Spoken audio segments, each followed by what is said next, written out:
It all started as a kid. My dad brainwashed me with Pink Floyd records when I was young. The Beatles and the Stones, I kind of grew up listening to all of that. I went to university and did a music business course. And then after graduating, I then kind of worked my way up and eventually kind of ended up at Universal Music.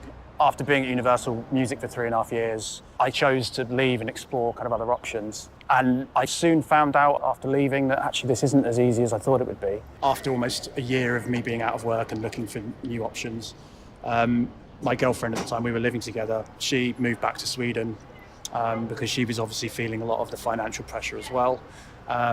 And that then kind of left me on my own in a flat that probably I shouldn't have moved into in the first place. And then in July, I was evicted and didn't have anywhere else to go. I kind of packed up my stuff and left at about 10:30 on a Saturday night. Didn't really know what I was going to be doing, but I just thought I'm going to go to King's Cross because there's always lots of places to stay here. So I got here and it was about 11, half 11. And I sat at St Pancras station.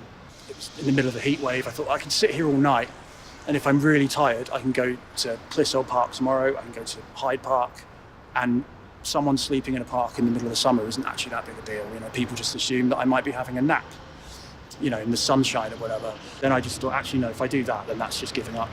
And there's probably no turning back for me there. So I then decided that I'm going to find somewhere to stay. That was my plan. It was about 3 o'clock in the morning. I went in and I just said, have you got a room? And they said yes, and it was in a shared dorm, which was really weird, it was very awkward. And I was there for 4 nights. I was then put into temporary housing by Islington Council. And in those 2 weeks when I was in temporary accommodation, I'm trying to think, right, I've got freelance projects that I'm supposed to be working on.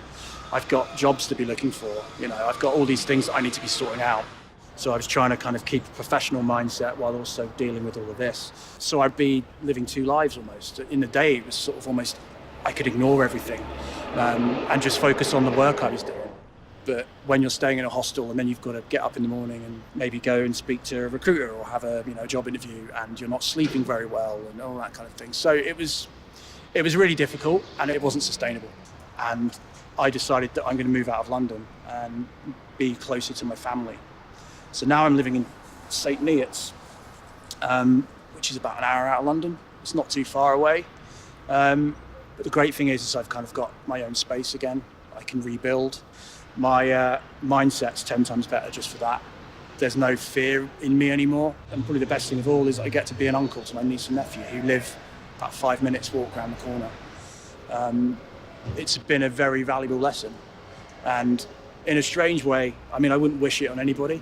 And I wouldn't wish it on myself. If I could go back and change things, I would do. But I think long term, I'll be grateful that this happened because I think it's given me so much more perspective on life. To me now, happiness is completely different to what it would have been 2 years ago.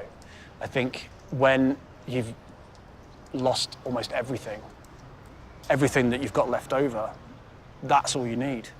So my advice to anybody that thinks this will never happen to me, I'll be all right. I've got a career, I've got an education, I've got family, I've got friends, blah, blah, blah. I thought all of that and I went through it. And it's very easy to live in that bubble and just think that this is going to last forever. I'm going to be able to do this forever. All it takes is one thing to change and it can spin out of control, and you can't prepare yourself for that at all.